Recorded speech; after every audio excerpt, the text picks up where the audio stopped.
बच्चों, भारत के हर त्योहार के साथ कहानियां जुड़ी हुई हैं। अगले सप्ताह होली त्योहार आ रहा है। होली के साथ भी कई कहानियां जुड़ी हुई हैं, पर मैं आपको इसकी एक मुख्य कहानी सुनाऊंगी। हिरण्यकश्यप नाम का राक्षसों का एक राजा था, डेमन किंग। उसने तपस्या की और ब्रह्मा जी को खुश किया। ब्रह्मा जी आए, बोले, वरदान बून मांगो। वह बोला, भगवान, मैं मरना नहीं चाहता, अमर इमॉर्टल होना चाहता हूं। ब्रह्मा जी बोले, जिसने धरती पर जन्म लिया है उसकी मृत्यु डेथ निश्चित है। हिरण्यकश्यप बोला, तो आप ऐसा आशीर्वाद ब्लेसिंग दे दो कि कोई जीव, लिविंग क्रिएचर, मनुष्य हो या जानवर, मुझे मार नहीं सके। दिन हो या रात, मैं नहीं मरूं। घर के अंदर या बाहर, मैं नहीं मरूं। और सबसे बड़ी बात, कोई अस्त्र, कोई वेपन मुझे मार नहीं सके। ब्रह्मा जी बोले, ठीक है, ऐसा ही होगा। हिरण्यकश्यप को लगा, इन शर्तों के साथ, कंडीशंस के साथ अब मैं मर ही नहीं सकता। वह अपनी जनता से कहता, मैं भगवान हूं, तुम मेरी पूजा करो, विष्णु भगवान नहीं है। सभी डर के कारण उसकी बात मानते थे, परंतु हिरण्यकश्यप का बेटा प्रहलाद यह बात मानने को तैयार नहीं था। वह कहता था, मेरे पिता एक राजा हैं, भगवान तो विष्णु हैं। हिरण्यकश्यप प्रहलाद से हमेशा नाराज रहते। वे अपनी बात को मनवाने के लिए हमेशा प्रहलाद को सजा देते रहते। कई बार प्रहलाद को मरवाने की कोशिश भी की, पर विष्णु भगवान बचा लेते। हिरण्यकश्यप की बहन थी होलिका। उसके पास एक दुपट्टा था, शॉल।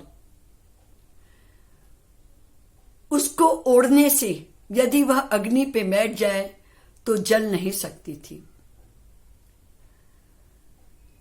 होलिका ने अपने भाई के साथ एक योजना बनाई, प्लानिंग की। लकड़ी का एक प्लेटफॉर्म बनाया, उस पर दुपट्टा ओढ़कर अपनी गोद में प्रहलाद को लेकर बैठ गई। उस प्लेटफॉर्म पर आग लगाई गई। योजना के अनुसार होलिका जल नहीं सकती थी और प्रहलाद जल जाता। प्रहलाद ने दोनों हाथ जोड़े, भगवान को याद किया।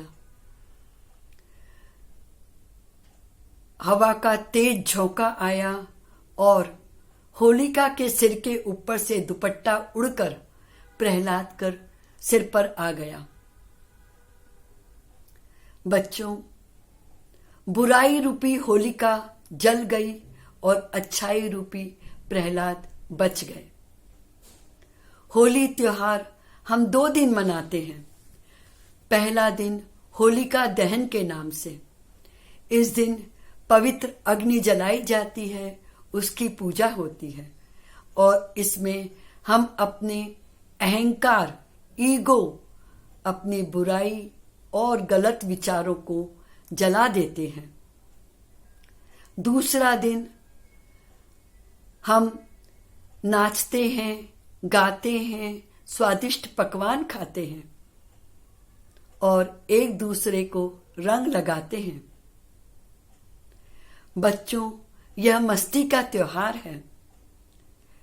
हमें इसमें नेचुरल तरीके से बनाए हुए रंगों का ही उपयोग करना चाहिए और यह ध्यान रहे, रंग लगाते वक्त किसी को किसी तरह की तकलीफ ना हो। बच्चों, हिरण्यकश्यप के आगे की कहानी मैं आपको फिर कभी सुनाऊंगी। मस्ती से एंजॉय करते हुए होली त्योहार मनाना। आप सभी को मेरी तरफ से होली की शुभकामनाएं। बच्चों, होली के दिन सब अपने झगड़े मतभेद भुलाकर एक दूसरे से गले मिलते हैं, रंग लगाते हैं। इसीलिए इसे रंगों का, प्रेम का, मस्ती का त्योहार कहते हैं। बच्चों, तुमने मेरी कहानी को एंजॉय किया है तो लाइक करें, अपने दोस्तों से इसे शेयर करें और मेरे चैनल को सब्सक्राइब करना नहीं भूलें। Thank you.